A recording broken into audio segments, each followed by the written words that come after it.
Good evening, race fans, and welcome to the Collegiate iRacing Series Oval Prospect Race. We're here at the beautiful Kansas Motor Speedway for the Great Plains 120 here tonight. I'm Matthew Nordberg. Up here in the booth with me tonight is John Dinkle and Nick Stockner. Nick, go ahead and take us through what we expect from this race here tonight. And ladies and gentlemen, welcome to this evening. I'd also like to extend my warm welcome to you to watching this Great Plains 120 here from the Collegiate iRacing League at Prospect Series at the Great Kansas Speedway. Tonight, we're dealing with a cookie cutter mile-and-a-half oval here in Kansas City, Kansas, with 78 degrees of temperature tonight with relatively low humidity and low winds. This track, for a mile-and-a-half cookie cutter track, is once again, probably a very different track than other tracks you'd like to expect. It's multi-groove. It's variable. There's a lot of variable grooves going on in tonight's track. It will vary from high lane to low lane as the run goes on. And John, this track provides great racing in real life and great racing in iRacing.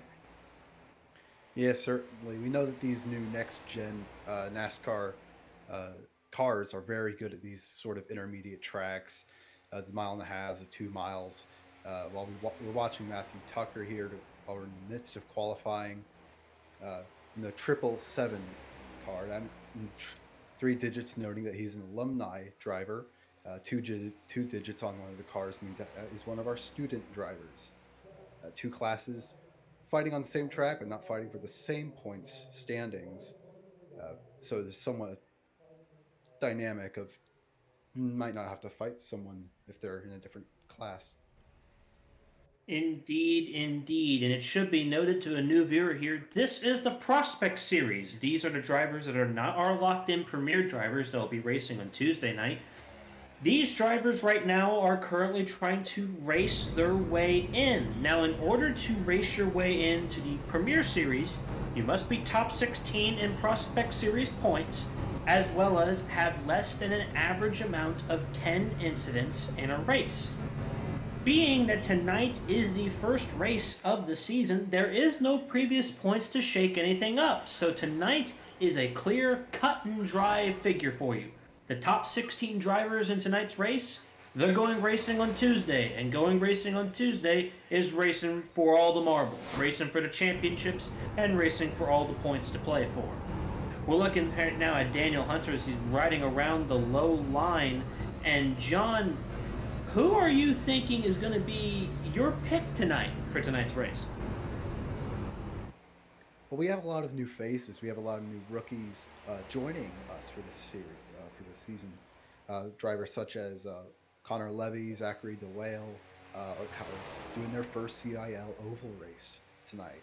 So, I, I was watching the practice session, and they were topping the timesheets. Although, of course, track evolution can play into that, but I'm thinking I might put my money on Connor Levy. He's currently first in the qualifying standings, and if my screen is correct, he was first in the practice standings. So I'll bet my money on him tonight. Excellent pick there, my friend. Now I'm going to pay attention to the guy that's currently third on that qualifying board. He's a member of the old guard of the CIL. He's been around for seasons upon seasons.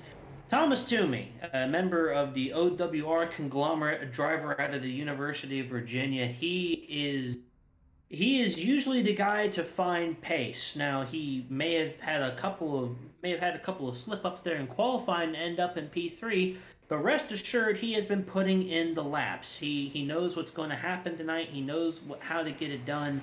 P3 is just an excellent starting position. And in other news, following iRacing's implementation of restart zones, as are in real life, the CIL has followed suit. Tonight will be the first ever CIL Cup Series race that has the restart zone in effect. Now, for the general rules about restart zones, the general consensus is that in the restart zone, until the leader accelerates, the average speed in the restart zone must be pace car speed. When the lead car enters the restart zone, the moment he accelerates past pace car speed, the race is on. If you get to the end of the restart zone and the leader has not accelerated, the race is on. that restart zone is where the restart will happen. So there's no more of this. For example, Phoenix, where the pace car left off turn two, the cars could go right then and there. They didn't have to wait till the restart zone. And this rule is to hopefully make restarts a little bit more fair for the series. And John, we've had a few restart issues in the past. I'm glad that this is finally being implemented. Yeah, certainly. It's pretty important seeing that I think the fourth or fifth round on our CIL season is Phoenix, which has that strange pit lane where it used to be on what now is the backstretch. Now it's on the other side with the dog leg. So that restart zone rule helps clean up the restarts, even just or starts and restarts. So yeah, very important that we have that. Um, very much agree. Although it needs to be moved to the road courses too. Maybe the CIL GT3 series could have that someday. Maybe. Who knows? Maybe some series could take notice of NASCAR and put in a restart zone, but that is yet to be seen. We're currently watching Cody Carey here running around the high line. The high line is generally accepted here at Kansas to be the faster line early on before it starts to dive on down. Now, some cars have been able to rip around the high line the whole time, but it should be noted iRacing tries its best to mimic NASCAR completely, but sometimes does fail. And, with the tire model, with the car model, the high line is the preferred lane to start.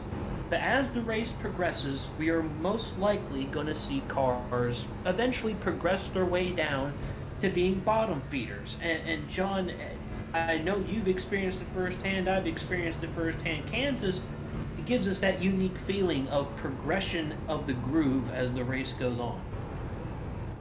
Certainly, with oval racing, you really can feel the degradation of your tires. Your right front tire can really take a beating over the length of a stint. Now, the question does have to be asked of will we see a lot of cautions? Because you might see someone take the risk in pitting pretty frequently using all of their tire sets to stay on the fresh rubber. And sure, they might be a bit further away in the pack, but anyone on worn tires will certainly be down on pace on a restart, and they could make up those positions. So if we happen to see a number of cautions, definitely uh, drivers will have to make that hard decision about taking those fresh tires, and they won't have to worry about that. Indeed. Now, for those who are tuning into the Prospect Series last season over the summer, you will note that the Prospect Series has, was kind of dwindling. We were averaging around at max around a 16 car field, but at its worst days, we couldn't even fill a top 10. But tonight, thanks to a very fruitful recruiting drive from our lovely admin team here at the Collegiate iRacing League, we have plenty of fresh and new faces in all three series, the Formula C series, which is brand new, and the GT3 series as well. As tonight, we have plenty of new faces. The top two, actually the top three cars that have qualified tonight, they are all CIL rookies. So if you hear us mention tonight, he's a rookie, oh he's a rookie too. It's not just because everyone went to the prospect series and just decided they want to start driving ovals. The very adamant and persistent admin team here at the Collegiate iRacing League has done due diligence and has driven up support and driven up interest in collegiately racing here, and we are very glad to see fuller fields. We won't have a full field tonight, but a fuller field indeed for this prospect race, John. Yeah, it's great to see. I remember I used to race in the Prospect Series a bit, and the field size was a bit small. Yeah, so I'm glad to see how large that this has grown, um, and that these new drivers we have aren't just here to have fun. They're here to compete. They're trying their hardest to make the most out of this race, and the top three being rookies is kind of paramount to that. So I'm excited to see how this happens and how it acts out. Um, there's more than just the top three. We have Daniel, Appleton, Cooper, um, spread out in the field, who all are also rookies. So I'll be happy. I'll try to keep track of where they are throughout the field. And maybe I think we have a rookie of the year or rookie of the season championship this year. So be sure to keep track of the points for the rookie championship, and certainly it's going to be a battle. Indeed, indeed. Now, tonight, it has been confirmed we will have 23 cars take the field tonight. Connor Levy, the 14 car out of Arizona State University, he has officially claimed the pole for tonight's field. It should be noted, the top 20 cars of this field, all within 5/10 of a second of each other. And a mile and a half, tenths of a second isn't that big of a gap. So we have a very tight field here of very highly talented race car drivers.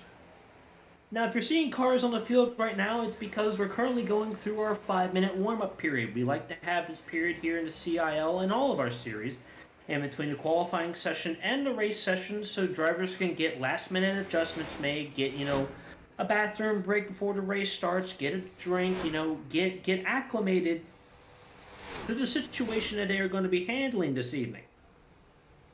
Now, it should be noted that, a lot of drivers are going to make small adjustments. They're going to make adjustments to master cylinders. They're going to make adjustments to the steering ratio. They're going to make adjustments to the steering offset. Those are the three main adjustments you can make besides brake bias in these cars. And the only adjustment you can make in the middle of the race is brake bias. This is a fixed series. We run off the iRacing provided setup, so this week it's the Kansas setup. It's known for being a little bit looser than usual for next-gen race cars, but looser cars are faster cars, so we're hoping to see some good racing here tonight. Now, John, will in-race adjustments, especially with the brake bias and how that can easily affect the handling of the car, do you see that coming into play tonight with some people who are a little bit more experienced in iRacing being able to capitalize on that? I'm not too sure because watching these drivers go around, I don't think they're using the brakes as much. Or do they use the brakes? Are you sure? Because I don't think I've driven this track.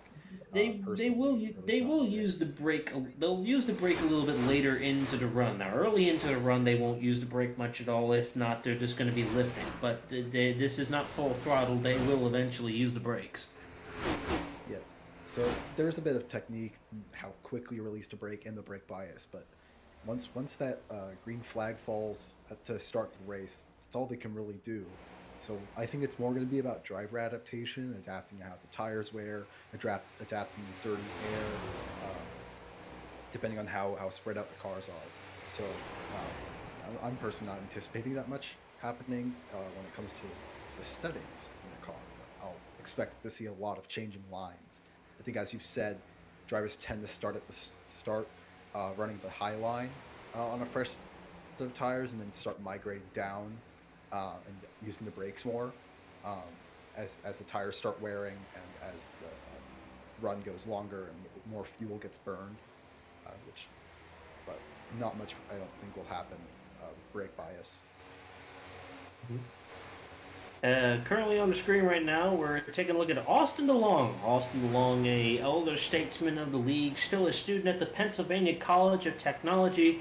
An excellent driver. He's, a driver that some may be used to seeing in the Premier Series. Well, we did have a season over the summer, and Austin DeLong unfortunately could not join us for many races, so he fell back into Prospect Series, but he has the talent to prove himself to get back up there. He will definitely be a force to reckon with tonight, starting from the 5th position. Running through the rest of the field here, another car that to keep your eye on is another driver that's been here since the very beginning, the 747 car, is Scott Ratliff. Scott Ratliff coming to us from Pittsburgh State University out in the middle of Kansas, so you could call this his home race. He's starting in the 7th position tonight, and that's 747 Ford Mustang.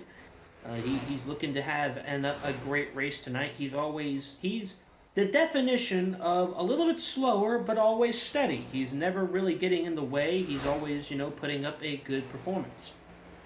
Right here on the screen right now is a 19 car out of St. Clair College. That's Daniel Hunter. He's a rookie to be on the watch for tonight. As we've hit our 5 minutes, we are getting ready to race. As we take a look here, Connor Levy from Arizona State University, he has taken the pole tonight. Starting right beside him is Cody Carey in the 29 car from Valparaiso University. In P3 is Zachary DeWale from St. Clair. And P4, Thomas Toomey out of Virginia. P5, Austin DeLong. P6, Trustin Yoder. P7, Scott Ratliff. And P8, Cody Fadenhauer. P9, Rhett Kane. And P10, the 777 of Matthew Tucker. John. Yeah, in P11 we have Aj Alif, P12 Justin Fradel, P13 Brendan Cooper, and Ryan Wilson in P14. P15, we have Ryan Wilson. P16, Jeff Pete. P17, actually P16, Bradley Daniels. And P17, the 018 of Andrew McCall. And P18, Joshua Tiggs. And P19, Ethan Decatur. And P20, Jonathan Appleton. John. Yeah, in P21 we have Daniel Hunter, P22 Nathan Warren, and then at the back of our grid in P23 we have Garrett Daniel from Valparaiso. Indeed, indeed. 23 cars here tonight to take on this 80-lap race. The drivers will have 4 sets of tires, 3 sets of tires in the pit box with them, and a set of tires with them on the track. Now, talking to the drivers before tonight and talking through the data with some fellow teams, it is looking tonight, being 80 laps long, that there is 2 strategy types. There is the one-stop strategy, where they do 40 laps and basically split the race in half. And then there's the 2-stop strategy, where they pit around lap 30, lap 60, and then a 20-lap sprint to the finish. The variance in strategy tonight could be the key. But as we see here, the front of this field, these drivers are very inclined to give us everything they've got. The pace car is off. And here is Connor Levy from the restart zone. He is green. Flag is in the air. We got the Great Plains 120 here from Kansas Speedway. We're heading on down here into turn 1. Cars side by side, 3 wide in the middle there with Cody Fadenhauer sticking it in the middle. Cars coming down into turn 1 right now. In turn 2, they're running strong. 2 by 2 by 2. They come in at turn 2, John. Yep, we got Connor still in the lead, but he's got Zachary DeWale on the inside trying to see if he can take the lead. Toomey made up a spot on the start and is now going to take away P2 from the 0-2 machine. Pretty much 2 by 2 as they go behind, pretty far down the field. But everyone keeping it clean, keeping it nice and straight as they get back onto the back straight during lap number 2. Oh, we do have a car in the wall. Oh, car on the wall. Will it raise a caution? The answer. I don't believe so. Don't believe so. so. It is the 0-9 of Tristan Yoder. Green flag is still out on the track, but he has lost a lot of space, and I think he's pulling his car into the pits. We'll see if we can't get a replay on that. That was heavy implications there for Tristan Yoder. As right now we have Thomas Toomey on the screen out of the University of Virginia in that all-black 166 car. He's currently in the draft of Connor Levy as Toomey dives into the inside there in turn 3. He draws along the quarter panel. He's looking to possibly get a run off 2 here, but Connor Levy uses that outside to get the run. Here comes Toomey through the apron here.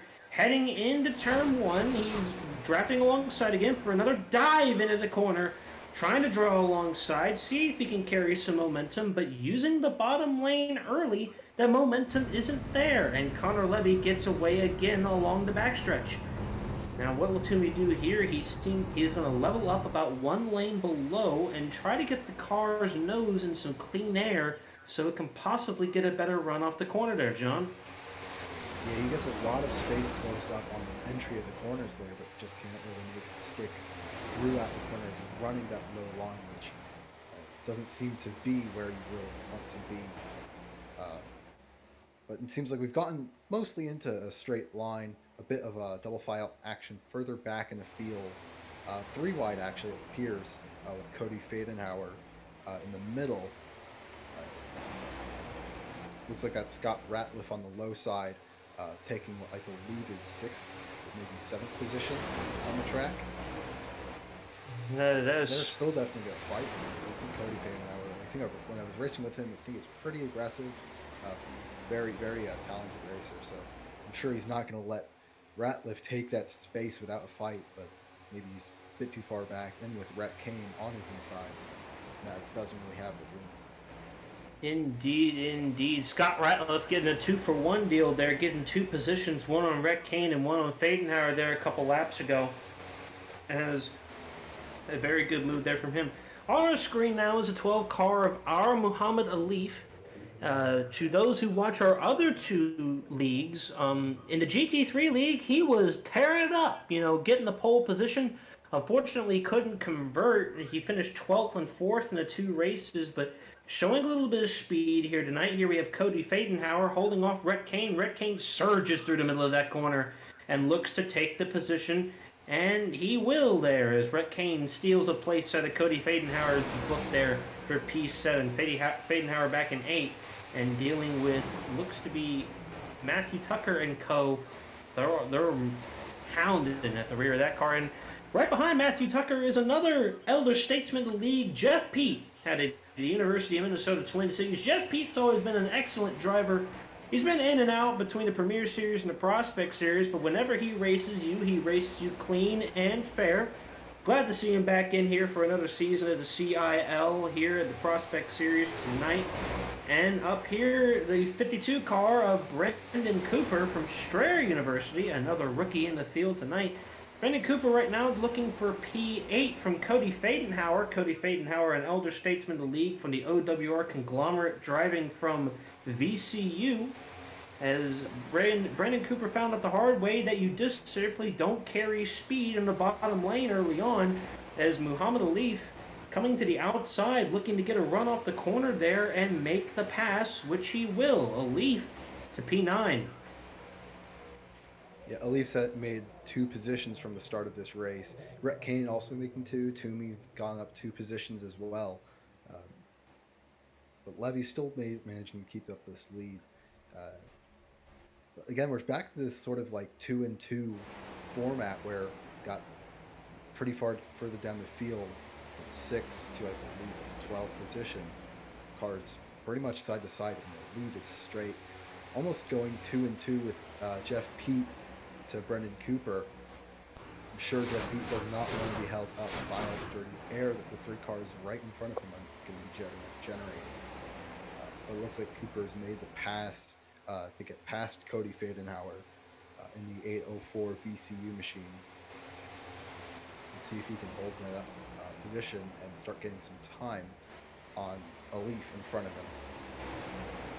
Indeed, indeed. And to our viewers out there who are familiar with dirty air concepts and other racing series like Formula One, where dirty air gets the car tight, in NASCAR being NASCAR, it's the exact opposite. Typically, dirty air on a race car gets it a little bit looser, and in some cases can spin a car out if you take the air off a car. NASCARs and the way their aerodynamics are designed are very heavily dependent on the aero keeping the car stuck to the ground, but since the car is so heavy and so slidey with its tires, if it doesn't have that air, instead of simply having understeer, it experiences so much slip that it just simply spins around. So when a car catches some dirty air, the car typically could possibly even get undrivably loose through these corners. So these drivers that are having to deal like Austin DeLong here in between 2 cars, tons of dirty air, not really able to handle the balance. As right now we have Thomas Toomey and looks to be, I believe that is Zachary DeWale there in P3. That's the battle for second right now. They're side by side. DeWale, a rookie, looking to have a very strong showing tonight. He is a recruit out of the St. Clair University conglomerate. That team continuously looking to improve upon its iRacing team talent, and they seem to have found a great prospect here in Zachary DeWale, as Toomey does complete the pass should be noted that, passing Toomey is an accomplishment within itself. Toomey is a very fast and accomplished race car driver, both in real life and virtually. So to have Toomey here in P2 is an expected sight to see. But to have Zachary DeWell here competing against him side by side, that is a very impressive feat there, John. Yeah, I think St. Clair College has like 8 cars, or at least 8 drivers, running in the CIL this season. So, gotta wonder if they're gonna talk to each other and share notes and different tactics on how to study and make sense of. Oh, I think we have a caution out on the circuit. Caution is out. Caution's out. It's 15 laps in. We're going to see what on earth happened here. We don't really have much of a I think it was a viewpoint spun here. on turn 3. So we have a replay here of, it looks to be Timmy and DeWale, but that shouldn't be his. Let's take a look here. It looks, we have Cody Fadenhauer on the screen. Coming through the corner, there's a slow car there. Looked to be Ratliff, but not really too much going on there. Car just looks like we don't really have much to see there. Oh, Ratliff! He went spinning. Let's see here. He's on the apron, way down low. Currently driving through the corner. It's 3 wide there. I mean, that could definitely unsettle a driver there, but just running through and getting on the apron, and that's just a simple salt spin right there. Stewart shouldn't have a hard time calling that one. That's an incident to the fault of the 747. An end of line penalty could be coming his way. But cars are down pit road right now, taking the ample opportunity to get fresh tires. Thomas Toomey over the radio said his tires are dead, John, and a great opportunity here to get some service. Yeah, it's been about 17 or 16 laps that we've been green flag racing. So definitely some people are going to be feeling those tires, but it's only about a quarter of the, or shy of a quarter of the way through this race. So I don't think the tires are going to be taking that much of a beating that way. So I think he might be exaggerating, maybe trying to use the public radio to trick his fellow competitors into thinking that they might need to take a pit stop 3 times or 4 times during this race to make it to the end safely. I was taking a look at the replay for this caution myself, and it looked like Ratliff had gotten a bit of oversteer, maybe from some dirty air off of turn 2, went onto the apron on the back straight, and then just self-spun, trying to get back onto the apron, get off of the apron. So he didn't lose a lap, so the EOL, the end of line penalty, that he'll be the stewards have said that have issued that the 747 car will have a end of line as we get back into the green in a couple laps. But yeah, it was just self spin. I don't think anybody really I don't think any other drivers had got caught up in the spin, hitting the wall, or doing really anything. So ultimately, kind of a unconsequential accident. Although all these drivers will get to have that have these new set of tires, so that's definitely going to play into the race.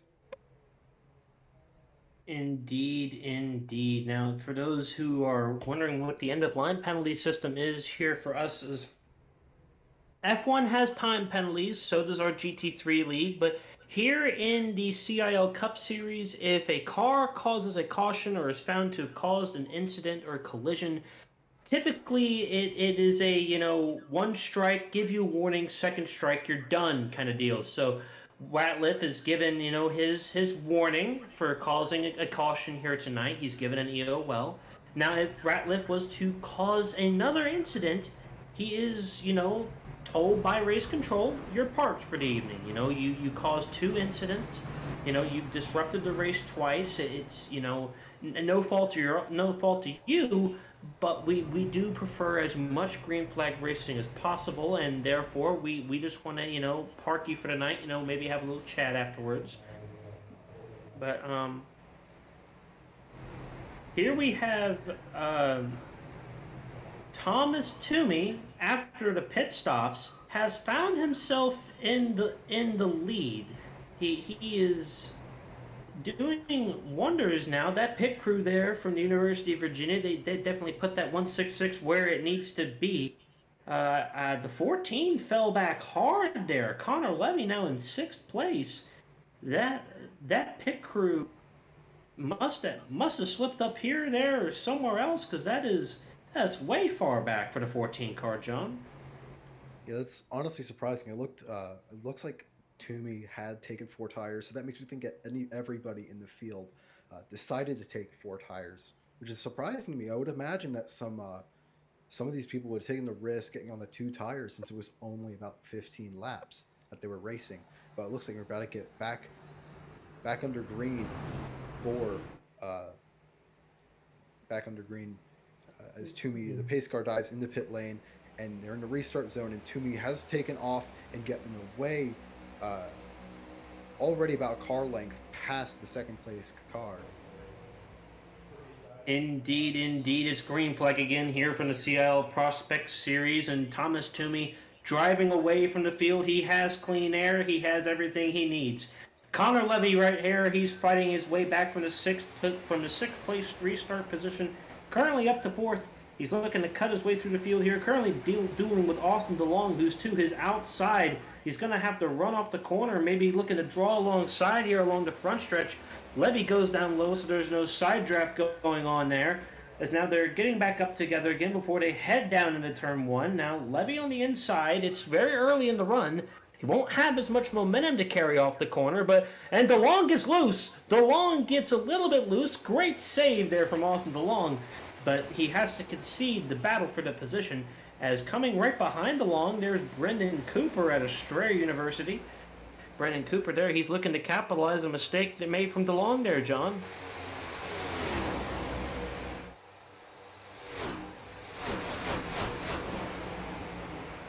And Brendan Cooper still running down there into turn 1 and 2 along the bottom. He's looking to capitalize off this mistake right now.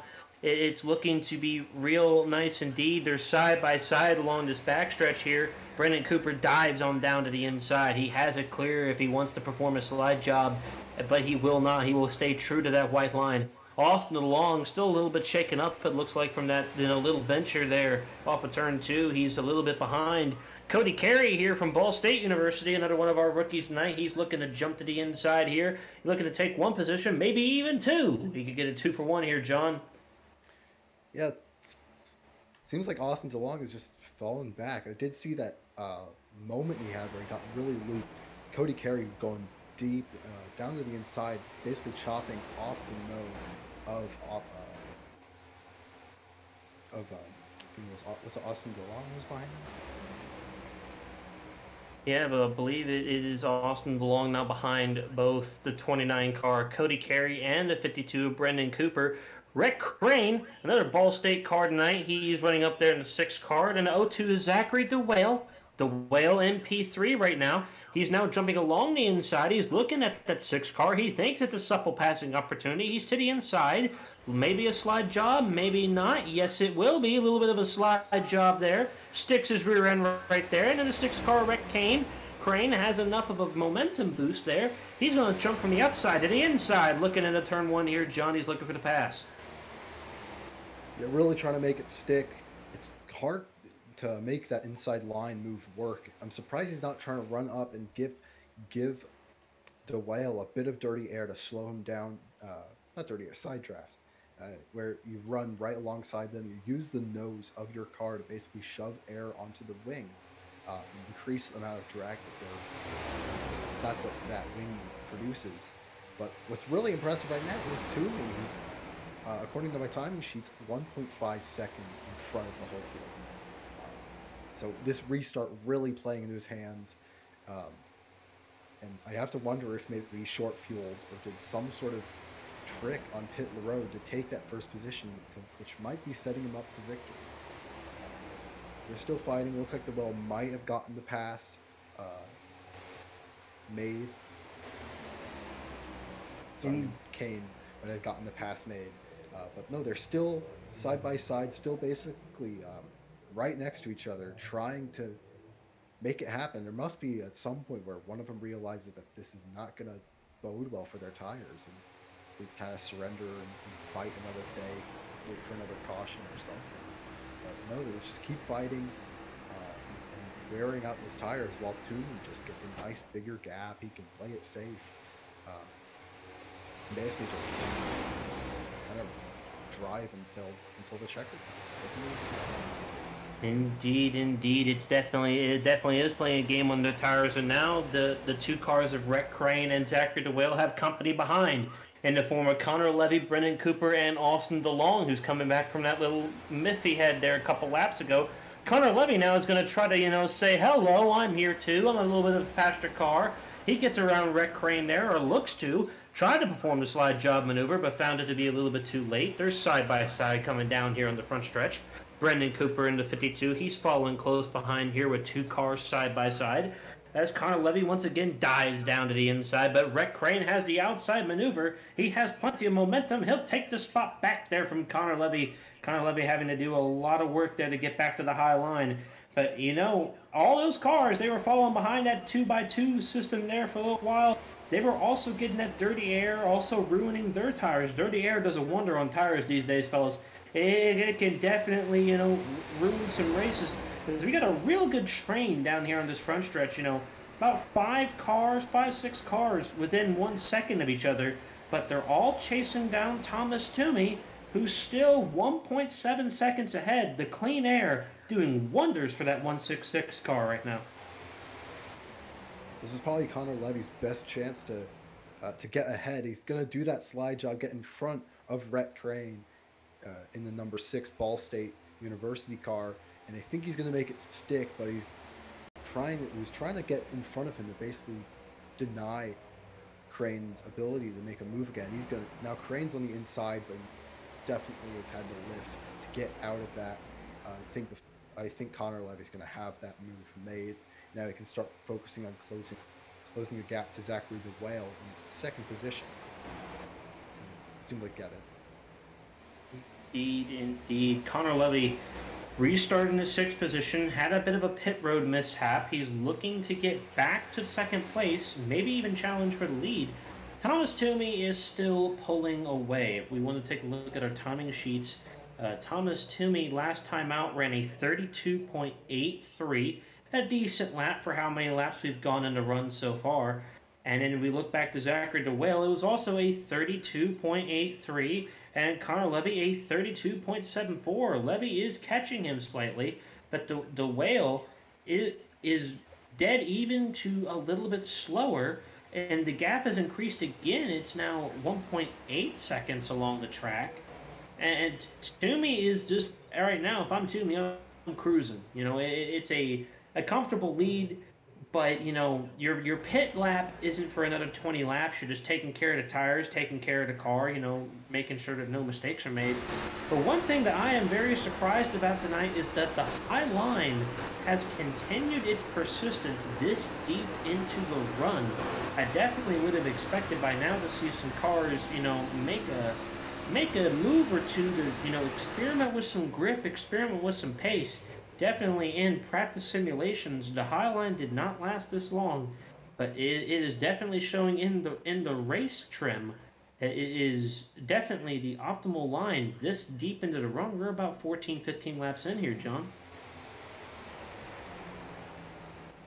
Yeah, I've been watching Austin DeLong. It does seem like a couple cars, including Austin DeLong, are trying to make the lower line work now. I guess now the tires getting loose. I see that he keeps getting this loose moment off of the corners. Pretty common, which I think why he's losing so many spots. Jeff Pete has just gotten past him this lap. But it looks like a lot of cars are trying to make that lower line work, and passes trying to be made on the high side instead. But not afraid that's going to work. He just keeps dropping back in the grid. Rhett Crane still trying to make this move on Connor Levy, but they've also caught up to Zachary DeWale. So we have a three-way battle for the second place, for the second step of the podium here. I'm sure none of them will want to give that away without fighting for it. But Zachary DeWale in the advantageous position of being in front of these three, so he gets that nice clean air, He can preserve his tires a bit. We have Crane trying to make the inside. He's gotten inside of the whale. Isn't going to get a nice run off the corner. Pretty much neck and neck as they run down to the start-finish line.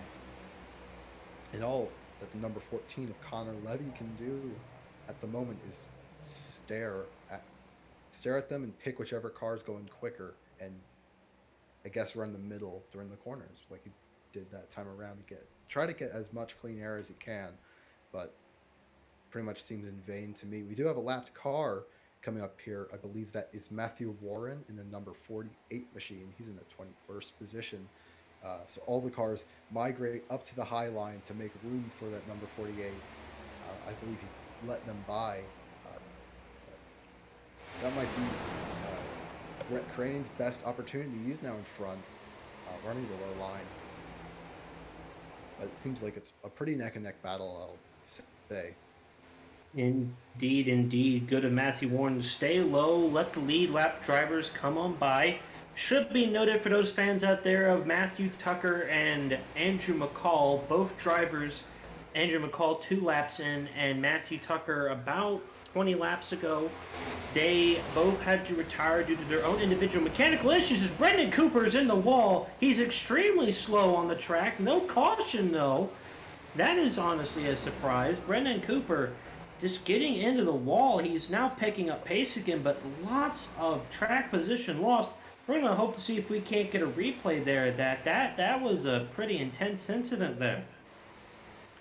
Yeah, it's a shame.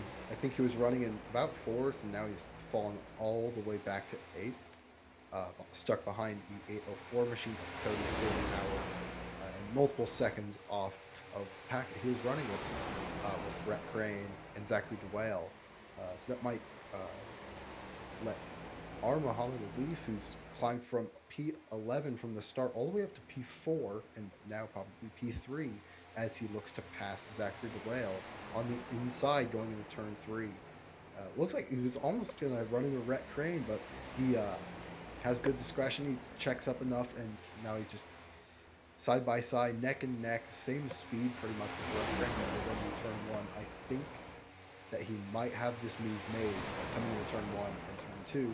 Looks like he's going to pull out front. Maybe he'll try to pull the slide job as a number 14 car makes it past the 02 of DeWale, again climbing himself in the 4th place. And it looks like our Muhammad Alif will have that position well made in the 2nd place, getting himself pretty confidently onto the podium. Indeed, indeed. Our Muhammad Alif, he's definitely putting up a good performance here, slow and steady, but he has made his way up now into 2nd place. It should be noted in that grand battle there for 2nd place amongst those 5 drivers, it started with Thomas Toomey, who's only 1.8 seconds ahead. The lead is now almost 4 seconds. It was definitely costly as we're over halfway, and because the pit stop was on lap 20, a lot of drivers are planning on a pit lap of around lap 50, but Toomey is in. Toomey has had enough. He's only done about 23 laps on this set of tires, but he is deciding to pit a little bit early, but, a decision to be made. He may still be wanting to two-stop the rest of this race. Had 60 laps. He did 23 laps, so he could definitely do it. He's got other cars coming down with him. Ethan Decatur out of Valparaiso. Scott Ratliff already radioed in that he's going to go pit. Thomas Toomey getting some service, splitting the field, splitting up these last 60 laps into 3 20-lap segments, using up all of your tires on pit lane, getting the maximum out. But cars around. It looks to be Austin DeLong. And that is horrible for the cars that are on pit road. It has ruined their strategy. Connor Levy was on pit road as the caution comes out. Absolutely horrible. Here is Austin DeLong. He's looking like he's coming to pit road. He's on the apron. He gets back up on the racing surface, but it looks to be that the difference in level between the racing surface and the apron gets the car loose. He's going way too fast for the pit lane. Tries to get it wound up. Loses the rear of the car, and the front just goes away from him, and he spins 90 degrees to the racing surface, automatically triggering an iRacing caution. That looks to just be another self spin there. It's going to be another EOL penalty, this time to the 22 car of Austin DeLong. That just looked to be a simple pit entry mistake there, John. Yeah, although I'll say I think there are two drivers that are specifically going to benefit from this. Thomas Toomey, who is basically already done with his service, he's going to stay in first because all the other drivers are going to have pitted and now fallen behind him. I feel he maybe not benefit, but he's not going to get penalized that much. But I think Brendan Cooper, he lucked out a lot on this caution. I think he's the one who hit the wall earlier, and he's going to get that chance to pull in, no penalties, completely safely, and get those repairs he need. Every driver in this field given one iRacing fast repair, if I'm correct, so they get one chance to repair any damage they have on their car. Maybe that is minor bumps and scrapes, like if they were bump drafting at Daytona. Um, but in Brendan Cooper's case, it's going to be a lot of side damage after he got loose off of four. Indeed, indeed, but it's looking like right now that those cars that are lapped down, like Toomey and Levy, they are going to be caught by the wave round. They're not going to get to wrap around to take the lead. The cars that are pitting right now, like our Muhammad Alif, he will be assuming the lead. Oh, He wow. has capitalized on this affair. Thomas Toomey, it is now going to be a very, very difficult drive for him. He is going to have to cut through the field as well as Connor Levy, but other drivers such as Rhett Crane, Jeff Pete, Zachary DeWale, Scott Ratliff, a driver who had an EOL, they have gotten the best of the best of this situation. Ratliff went from being the last car on the lead lap after that EOL penalty to P5 here. He is having a race to remember now is another free time to pit. They've pitted on lap 20. They've pitted on lap 46. Realistically, with 30 laps to go, it's going to be a 30-lap sprint to the finish, but pit strategy has always been a question here. Something could change here, John, and someone could come up with some way to try to get ahead. Certainly. So I think your bet on Thomas because he's really experienced. Toomey has lots of experience in the CIL. He knows how to drive these machines. So he could be able to use that experience to work his way past the slower cars further down the field that sure they're up front now or they're not going to be set at the back of the grid for this restart, but I think Toomey has the skill that he could make his way through the grid. But it's going to be a very high task if he's going to be able to make it back up to the podium. Indeed, indeed. Now, another factor to bring into this evening is we're getting near the end of this race. We're only going to have about 30 laps left as we get back to green after wave rounds have been completed. We have some names here tonight that are in the front end of the field for the first time all night, like Jeff Pete, like Muhammad Alif, like, Cody Fadenhauer, Scott Ratliff. Bradley Daniels even driving in P5 right now. A lot of cars that are up near the front. It's near the end of the race. Cautions breed cautions. Some drivers may get a little bit antsy. They may feel that this may be their one opportunity to stick it on the inside, get a little bit of track position. It could get very hectic here on this restart. Yeah, certainly. Although they've been able to keep it clean for most of this race, I don't think that I hope that this cautions breed cautions doctrine won't come true because they've been very good under this green flag racing. But it definitely is an adage that comes true by itself. So we'll have to see what happens. Some of these drivers that had to take this run around Toomey only now just crossed the start finish line as the leader of Muhammad Alif is now entering turn 3. So I think they might be able to catch up, but they're definitely trying to run quickly to make it there in time. It looks like Ball State Esports will take the front row for this restart as they drive through turn 4, 2 and 2 most of the way down. The pace car is in and we're ready for what is the second restart of this race. Indeed, Alif indeed. goes. Green flag is out in the air. Muhammad Alif gets an excellent jump. Probably from a little shove there from Jeff Pete, maybe a little bit of teammate help from there from Rhett Crane, but Ball State Esports has taken the point 1 and 2.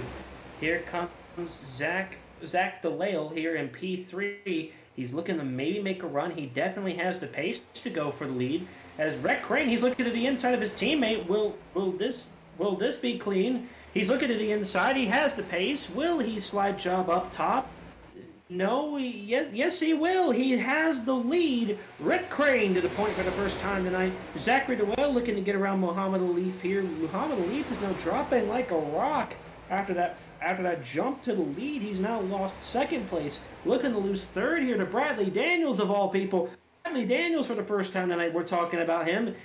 He's up to P3. He's getting a shove here from Cody Fadenhauer. Fadenhauer looking to take P4 away from Alif. Fadenhauer, part of the OWR conglomerate from VCU. He is looking to take a front-running position here as well, as he's got up to P4 now. Jeff Pete behind. He may be looking to get a position here from Alif. Plenty of cars here looking to capitalize on opportunities, John. Very surprising, personally. I have to wonder if he maybe spun his tires on the restart or something. He had such a good launch, but just started falling back as, I guess, maybe his spotter isn't looking. I think Scott Ratliff kind of ran into the back of Cody Carey right there as they enter turn 3, but thankfully he was able to check out to not cause another caution. But our Muhammad Alif is under threat from Cody Carey to lose another position, and he does lose another position. Muhammad Alif is falling like a stone. It's so surprising. Rhett Crane has appeared to make a very good lead of 1.2 seconds as they cross the line for the last time. Zachary DeWale going into the second position with Bradley Daniels and Cody Fadenhauer now fighting for that last podium position. Cody Fadenhauer on the inside now in position number 3. Bradley Daniels on the outside trying to make that pass work with the new fresh tires, but I think the inside line is going to benefit Cody Fadenhauer enough that he can clear Daniels with ease. Mostly in a single file line, but further back looks like Muhammad Alif is losing more positions to what looks like Brandon Cooper and Austin DeLong, who just this caution got EOL for having caused the caution. Indeed, as we see Thomas Toomey, he's cutting up through the field. He had to start in the back after taking the wave around. He has already found a way back into P8, but a guy to talk about that, he doesn't really get a lot of credit for how he drives, but he's definitely been there before. He's seen it, and he's done it. He's doing it again tonight. Cody Fadenhauer is having a drive to remember tonight. We are getting near the end stage of this race, and Cody has been around the midfield to about mid-20s driver for the past couple seasons, but tonight he got an opportunity. He's looking to take advantage of it. He's looking to the outside of the O2 car. He's looking to take second place even, but he sticks his car smartly behind the O2 again. He's looking to keep that car in contention, and he's lining up alongside right now, maybe looking to take care of his stuff a little bit as he runs now to the outside here in 3 and 4. Settles up along that wall, gets that cushion of air. Maybe looking for a run off the corner here. He may be looking to do a switchback maneuver there on the O2 car. He settles up in the draft. He peeks to the outside. Will he make the move? He's going to try. He goes to the outside. Maybe looking to set it up here. Gets a lunge through the center of the corner. Maybe looking to get a run off the corner. The O2 can't get back up on top. Fadenhauer side by side. He's looking to take P2. He launches it into 3 and 4. The O2 car gets the early lunge in, but the Fadenhauer machine launches through the middle of the corner, and he will take P2, John. Cody Fadenhauer, P2. What a commanding move. Just keeping it nice and straight and running the line that the car in front isn't. But it seems like Toomey can't run that same doctrine. He does not really have a lane because Bradley Daniels and Jeff Pete have been running side by side for the last couple laps. Jeff Pete on the inside, the 119 machine from the University of Minnesota, Twin Cities. Bradley Daniels on the outside, having now as I just said, they just got in a single file line, so this might be Toomey's chance to try to make a move and start climbing more positions. He was at the back of the field as we restarted due to some pit strategy inconvenience from the caution. But he is using that experience, that CiL experience we know from Thomas Toomey, to try to fight his way back into the podium, currently in P6. He's smelling the bumper. He's smelling the rear bumper of Jeff. He's trying to make that move. Some further cars further behind, trying to make some moves up the grid. It looks like the O2 and Zach Wells now getting passed by Bradley Daniels. Maybe some of these cars that have been fighting up top have some damage from crossing the apron, or maybe they're just rookies starting to get a bit sore. I've raced in these races before. Your arms get sore after a while, so it's definitely a concern. It's not just your car's status, but the driver.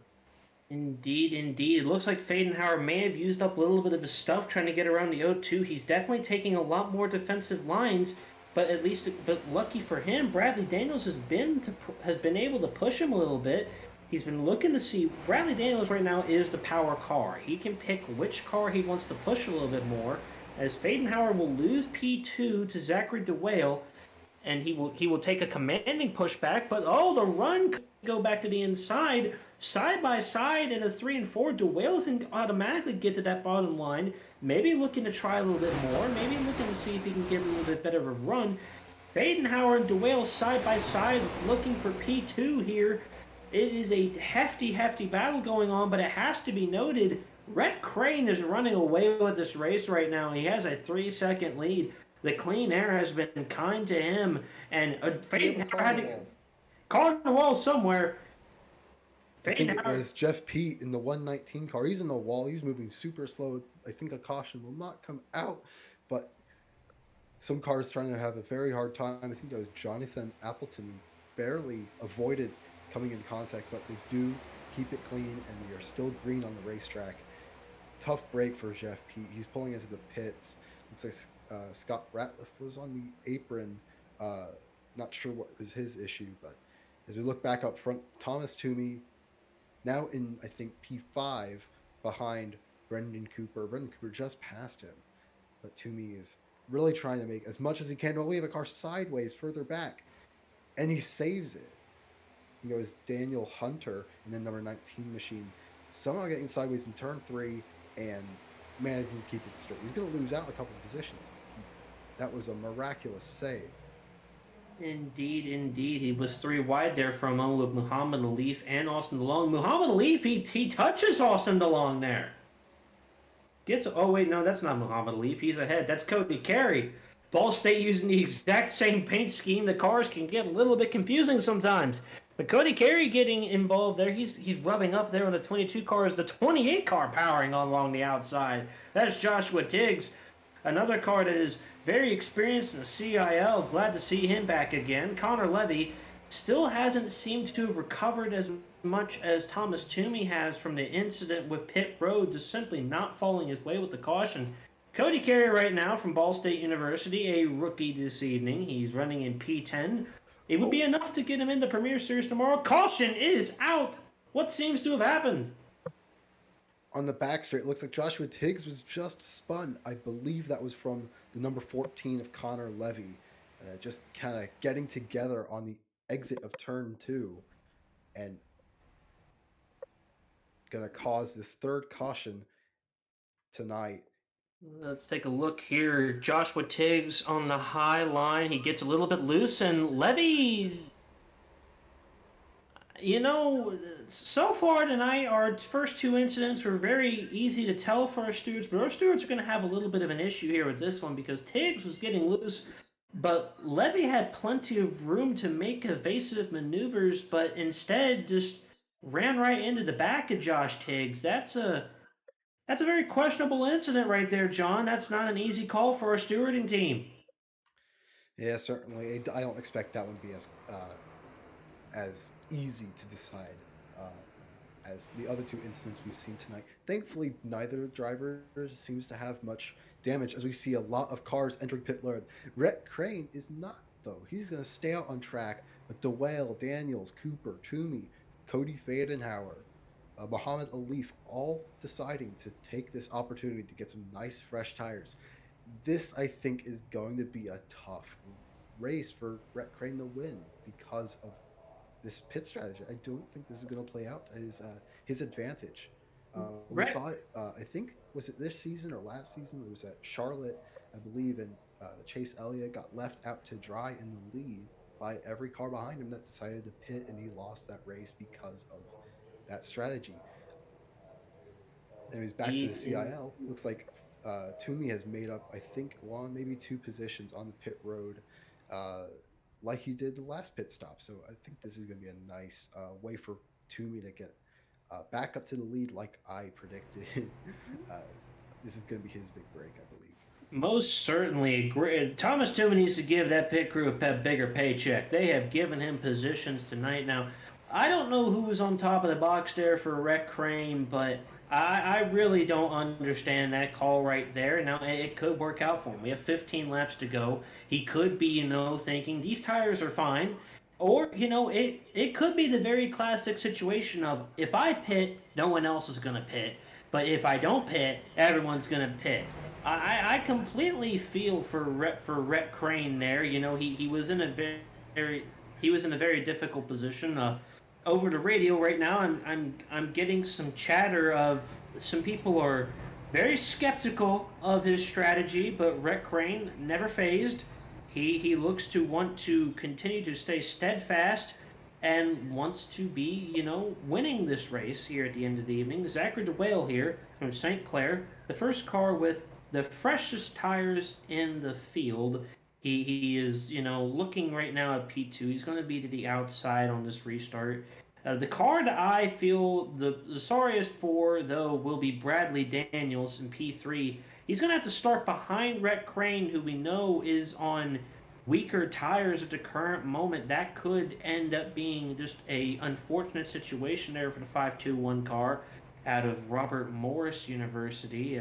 Bradley Daniels, a longtime student racer, first-time alumni here with his 3-digit number.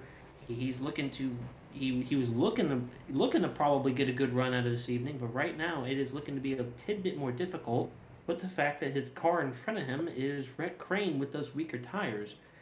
Thomas Toomey up there in P4, he had that misfortune there with the pit stop, and now he will align back in line here on the second lane.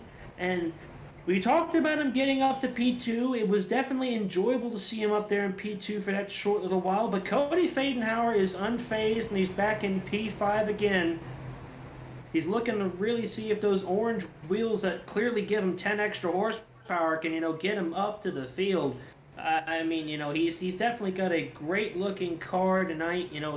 He's driving a much better race than he has last season. He didn't really drive that much, but when he did, he was around a midfield driver. But tonight, he's looking to possibly get one of the best results that he's had in a very long time. Cody Fadenhauer, always great to see him up in the front.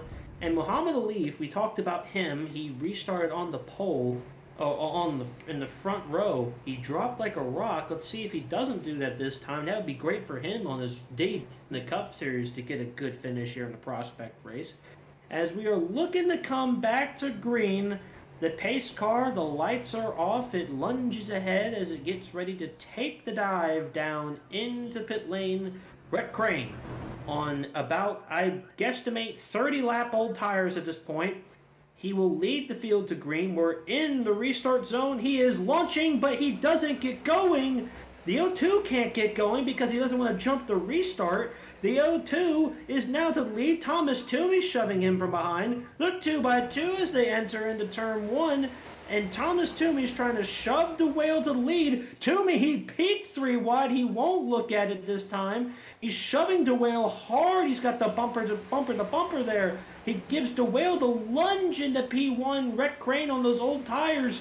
He's starting to struggle there. Toomey to P2. He's going to look to take the lead as Alif lunging into P3. John? Yeah, that's pretty much exactly how we expected for Rhett Crane. Pretty much, we knew he was going to fall back. He's fallen, I think, in the 7th, 8th, and he's just going to fall further. Umi really lucking out on this restart. finding himself in the second position like he was before that pit stop mishap due to the caution. Zachary Duell trying to make that defensive line, giving Toomey the dirty air on the low line, running the tires right down to the white line. Further back for the P3, we have Bradley Daniels and Muhammad Alif trying to find that final podium position. That's I know they both want it as much as the other driver, and they both want it a lot. Cody carrying the other Ball State machine, I'm sure he knows who he wants to pull out in front, that being his teammate. But Cody now pulling onto his inside as Toomey goes onto the inside of DeWale, taking the lead very commandingly. Not even a slide job. That was just pulling out in front. Now DeWell's going to have to be concerned with Muhammad Alif trying to make on his inside. He checks out, though, falling back, and it looks like now Cody Carey and Austin DeLong got together a tiny bit, but we stay green. They both stay straight, and they're 2 by 2 from P3 to P7. Indeed. Thomas Toomey taking a commanding move to get back to the front. DeWale in second place right now. Bradley Daniels fighting with Muhammad Ali for P3 right now. Daniels with the run to the outside. He's actually going to look for a 2-for-1 deal. He probably wants P2. 3 wide in the back there with Cody Fadenhauer and co. He's looking to probably take a couple positions there as well. As look at Bradley Daniels. He's got the run off the corner here from Muhammad Alif. That is for P3. Right now, Muhammad Alif, the top running Ball State car here in the 12 car. He's not as experienced in oval as he is in road machinery there in GT3s and Formula C, but he's definitely showing his mark tonight. He has the pace, and he's shown good stuff here as he runs right now in fighting for P3, but currently P4. DeWale in P2. Bradley Daniels showing ever-loving pace and ever-loving speed. He is looking to get a good run here as they go side by side there. It looked like Daniels is looking to do a little bit of side draft maneuver, but he needs to really get a good lunge in there. As we're coming to 7 to go, it may be time for some drivers to start getting their elbows out. And when they get their elbows out, they're going to, and Muhammad Alif definitely was. He gets a little bit up there from the bottom lane. Daniels had to take a slight evasive maneuver, but maintains composure and maintains speed. He's looking to try to get a good run off the corner here as Alif lunges back up, side drafts him, but Daniels has that power off the corner. He gets into P3 again, but here comes a 12 lunging back in, John. Yeah, they're really trying to make this work. Got about 5 laps from the checkered flag in this race. I'm not concerned about the yellow flag coming out, but these drivers are treating this lap like it's the last, trying to get in front, trying to get as much of a run as they can. But Toomey is just way out in front right now. He's probably with a wide smile on his face, seeing these drivers try to just fight. And when you're fighting with other drivers, you can't really keep up with the leader. So Bradley Daniels now keeping P3 position. Garrett Daniel, I think he might have gotten hit into the wall, but he's keeping his car out of the way to try to not spoil the competition here for this last podium position that seems to be up for grabs. But personally, I think this might be settled at this point because Bradley Daniels has about a car length and a half on Alif, but Alif manages to catch right back up. He's now right below Daniels, trying to take this position away. This is just not going to end until the checkered flag comes out. He's ahead, and he's had a massive gap last lap. So they're going to use all these tires. They're going to use all the wood that they have to try to get in the lead. Car, I think that's Brendan Cooper. No, Daniel Hunter was it? I think so. Got into the wall, but seemed to not have an issue. But I think this is, at least for first and second, is most certainly settled, unless if we have another caution as they come to 2 laps to go until the checkered flag. Indeed. 2 laps to go. Here is a 5-car gaggle right here looking to settle out for the P5 position, headed right now by Austin DeLong and Cody Fadenhauer. Bradley Daniels and Muhammad Alif, they had a real good run there amongst the two of them, side by side, trading some paint and trading some track position. Muhammad Alif eventually does prevail and is hunting and is maintaining P3. Or now is there look to be now there's Thomas Toomey. Final lap here from Kansas Speedway. Thomas Toomey. Just follow him along for a little bit here. Let's see just what kind of drive he has for us. He's now running through 1 and 2, keeping the car calm on the bottom lane. As Daniel Hunter here looking to make a pass on Brendan Cooper. That's looking to be for P7. As Thomas Toomey in the 3 and 4, a University of Virginia driver, part of the OWR conglomerate, the alumni. The 166 car comes off of turn 4. He will win the Great Plains 120 from the CiL Collegiate Cup Series Prospect Series tonight. He has won this race. DeWale in second, Alif in third, Daniels in fourth, DeLong in fifth. That is your top 5 tonight. 80 laps of excellence, 80 laps of pure, intense racing. Bradley Daniels coming home in P4. A little bit of heartbreak there for him. A podium position was almost there for him tonight. He just fell short. But here's Thomas Toomey. He is looking. Will he? He is right there. He's maybe he's going to burn it down. He's coming up to the wall here, and there you go. He's going to burn down those tires. And looks that there's Cody Fadenhauer, their fellow OWR conglomerate car, as the 166 car. Fadenhauer is going to do a little bit of burnouts here. I don't know who else is doing burnouts there on the screen. That's a leaf over there. Muhammad, yeah, doing burnouts. You know, we go ahead, Alif. You know, burnouts for a debut podium. You know, congratulations. We're going to see if we can't get Toomey, DeWale, and Alif in the booth here for an interview. We know we're going to at least have Thomas Toomey. We're going to see if we can't get Muhammad Alif and DeWale in the booth for an interview. See if we can't get them real quick.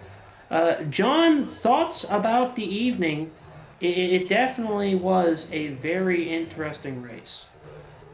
Yeah, definitely. I'd say interesting. I have to still at least mention Crane. He was driving so well until that final caution and that single mishap, perhaps predicting that most of the field would want to stay out or whatever. It's this weird kind of game theory that you can never really get 100% correct.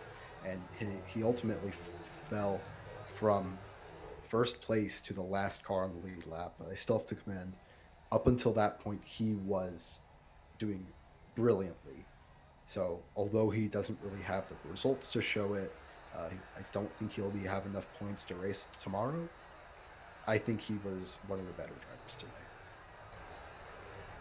Indeed. As I look through the field here, it looks like Jonathan Appleton on up finished in the top 16.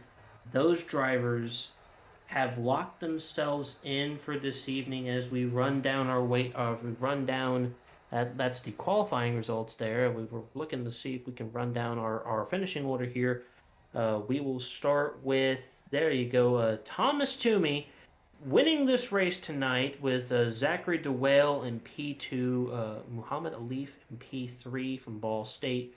P4, Bradley Daniels, so close, but yet so far there.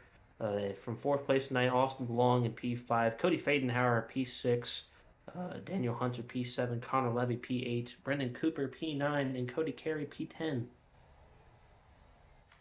Yeah, Justin Friedel coming in P11, Ryan Wilson from in P12, Scott Ratliff in P13, Joshua Tiggs P14, P15 goes to Treston Yoder, and then Jonathan Appleton in P16.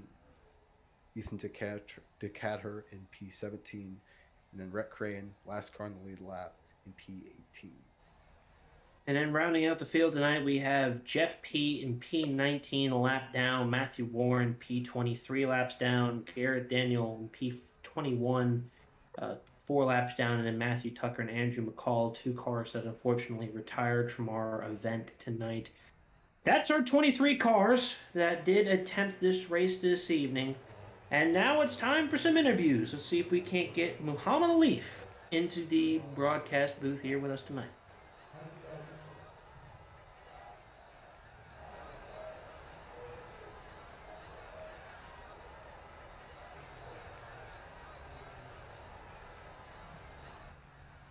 We can't get him in here. There he is. Muhammad Alif. Correct me if I'm saying that. Please correct me if I'm saying that correctly. But sir, welcome to the booth. Finishing P3 tonight on CiL Prospect Series debut. Sir, take us through your evening. It was really interesting and fun. I mean, I'm really pleased that the racing was that clean and that respectful, and even respectful, but on the limit. And yeah, it was good fun. I'd say this is like my first proper NASCAR race. So yeah, just conserving the tires, and it's a different ball game, and I really have a lot of respect for all the drivers that do this for a living. Yeah, absolutely wonderful job you've done. I see you started in P11. I think that's about halfway down the field. How are you feeling after qualifying, knowing you had about half of the grid in front of you that you'd have to pass? I mean, I didn't really think about my position. I was more thinking about the laps that was there, 80 laps, and the tires. They get fried pretty easily. So my focus was just, yeah, just keeping it, um, on track. Not making any mistakes. And keeping within the top five, the train, which paid dividend. Yep. Indeed, indeed. Alif, you mentioned that this is your first proper NASCAR race. Was there any preparation behind the scenes from your team? Any preparation with anyone that you know to, like, give you some expectations for what was going to happen tonight, or was this all on a whim? Oh yeah, definitely. I mean, we in Ball State Esports, we really prepared pretty hard for this. Me, Red, and Cody, we all usually are on the server, um, and just doing laps, with the AI, and really treating this as a proper race and giving this amazing car, and this amazing track, its due respect, and yeah, putting in the hours basically, which is why we got this result. Indeed, indeed, my friend. And before we let you go tonight, is there anyone you would like to shout out from your P3 finishing position? Yeah, I'd like to thank our esports director, Dan Marino, for giving me this opportunity and inviting me all the way from Singapore to join this amazing university, as well as everyone in Ball State University. And also a shout out to my team back in Singapore, Team Flash, who might be watching now. So yeah, just grateful for everyone. Yeah, thank you. Have a good job today and have a wonderful rest of your day. Thank you.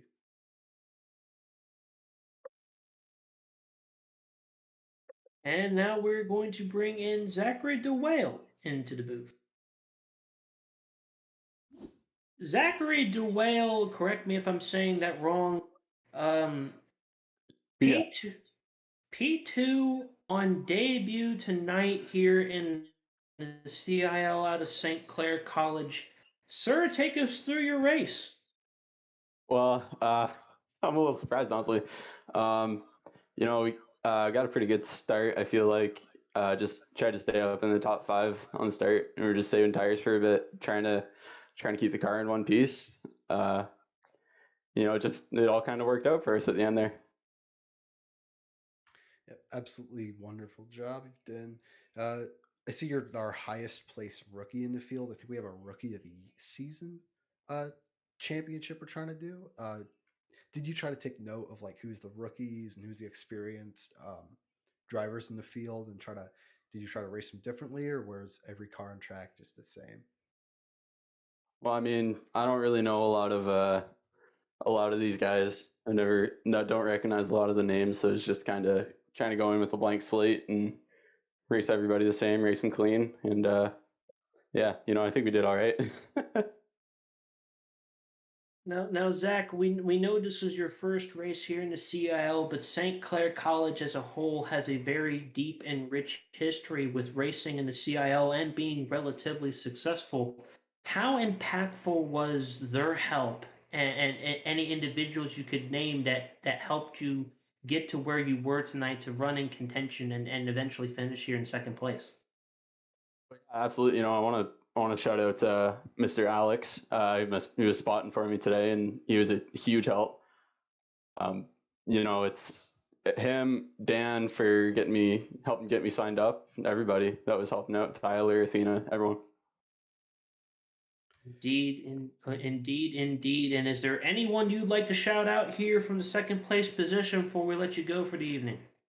Yeah, for sure. My friends Emily, Jordan, Riley. I know you guys are watching. That's cool, man. Yeah, it was a lot of fun. Really appreciate being here. Indeed. And as always, keep racing, my friend, and we'll look out for you tomorrow. Yes, sir. Thank you. And now we're going to bring in our winner this evening, Thomas Toomey, into the booth. Thomas Toomey, driver out of the University of Virginia and the OWR conglomerate. You are the winner in tonight's Great Plains 120, the first race of season 6. Sir, take it away and talk us through your race. Yeah, it was a fun one. A lot of new drivers in the field. I was very impressed with how everyone raced. Very hard, but very clean. I would say at the end, definitely had a lot less cautions than my NIS race from yesterday. But it was a fun one. Everyone was battling pretty hard. A little bit slicker track than normal, so tires were a big factor. All right, Thomas, we saw that pretty early on. I think it was on the first pit stop sequence. A caution came out pretty much right after you pitted and set you pretty far back. How kind of did that have on your head? Or did you just kind of keep it cool and help run to the end? Yeah, exactly. That was my plan, was to just keep it cool as much as I could to the end. Um, Almost timed it perfectly entering the pits, but unfortunately it came out right as I was exiting. Um, a lot of the guys behind me pitted, and so I was gonna go a bit longer, but I didn't wanna. I wanted to protect from the undercut. Thankfully, I got lucky, and the sea kind of parted for me, and I was able to pick up a bunch of positions on the restart and get up to the front slowly. Indeed. And Thomas, there was definite points in this evening where you were the most dominant car. You pulled out to a lead of about 3 or 4 seconds. There was enjoying the clean air. As the race was coming to an end, and there was that final restart with 15 to go. You were starting from P4. What was going through your mind as you were getting ready to just duke it out for 15 laps? Well, there was one car there at the end that was on older tires, and thankfully I wasn't in that lane. I knew the inside was going to stack up. Thankfully, I think me and the other St. Clair car got a good restart there, and I gave him a pretty good push out of the back stretch, and he kept it straight. He got clear, and then we were able to pull away from that little gaggle. Indeed. And before we let you go tonight, Thomas, is there anyone you'd like to shout out before we let you go? Yeah, I want to shout out you guys for putting this on every week and running a great couple of leagues, and then a shout out to Virginia Motorsports as well. Indeed. We'll see you tomorrow night for the Tuesday race, and as always, keep racing, my friend. Thanks, guys. Take care. And with that, we've come to the closing portion of today's festivities. We raced. We had 80 laps here from Kansas Speedway, the Great Plains 120, as we like to call it here in the CIL. We had a lot of we didn't have a lot of incidents. We had a lot of on track goings, a lot of comers and goers, a lot of moves, a lot of passes, couple cautions, but that's NASCAR for you. And at the end of the race, when it counted the most, Thomas Toomey made the move and sealed the deal against Zachary DeWale and John. It was definitely a beautiful start to the season. Yeah, I can't wait to see what else this season has in store for us. The next race on the season looks to be at Texas Motor Speedway, another 80 lap race, the Lone Star 120, on September 26th. We hope to see y'all there. That's going to be a very similar race to this one. It's another mile and a half, but with variable banking. So the setup and how the car feels going to be quite different, but still is not going to change the ferocity of the action that we saw tonight. Yeah, John, I think you just mentioned it, that the you know, these drivers, it was only the prospect series, but I think a lot of these drivers raced each other super hard, especially at the front. We saw a lot of close racing, side drafting, bumping when it was needed. I think a lot of the Premier Series guys that are going to be racing here tomorrow night are definitely taking noticing that like the bottom lane and the top lane, they're going to be able to go side by side, lap after lap after lap, and it's going to be a bit of a challenge. I think the higher skill level, I think it's going to put some drivers at a bit more of a challenge, but hopefully we see some good racing like we saw tomorrow night. Indeed, and as we have mentioned before, tonight was just a prospect race. Tomorrow night, for 133 laps in the Great Plains 200, the Premier Series drivers will take the field. There is 23 locked-in drivers, I believe, 24, I think, last time I checked, including two of us here in the booth, Matthew Norberg and myself. We're not going to be calling this race tomorrow. We're going to be inside of our race cars, hunting them down and seeing if we can't get a win. It's going to be real tough, real exciting. We hope you can join us as Kansas brought great action tonight for just 80. You're definitely going to want to see the action it brings for 133 laps. And speaking here from Matthew Norberg and John Dinkle, my name is Nick Stockner. We thank you for watching this presentation of the Collegiate iRacing League Prospect Series tonight. We hope you can tune in tomorrow, and we hope you tune in next week to our GT3 outing, as I believe we head towards Twin Ring Motegi. And thank you all, and have a wonderful night.